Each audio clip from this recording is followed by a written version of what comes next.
Bylo, nebylo, dávno, nedávno, jedno knížectví.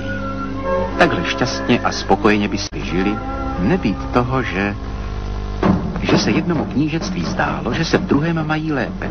A to, že je příčina, proč se v prvním mají zle. A třetí knížectví počkalo, až se první dvě pobijí. Čtvrté knížectví dělalo totéž, páté se přidalo k třetímu, šesté k čtvrtému a sedmé zbrojilo a čekalo, až jak to dopadne. Úkol je jasný.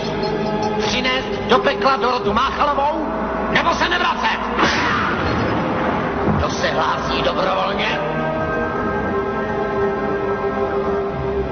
Cože?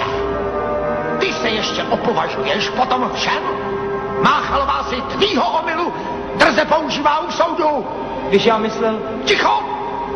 A hlavně nemyslet. Nebo z tebe udělám žížalu. A z tebe taky. Ostatně bys to potřeboval jako sůl. Na myšlení jsme tady my. No ty rozhodně ne, trápale. Že ne? Ne! Já na vašem místě, pane Lucifer, poslala bych z rovínka toho, co to poplet. Bude se alespoň o to víc snažit. Je to sice Janek, ale... No právě, je to Janek. Ale já jsem se naučil nový kouzlo. Podívejte.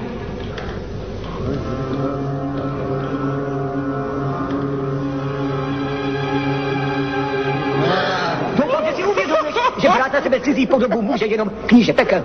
Správně. Samozřejmě, ale obleky se podle řádu měnit můžou.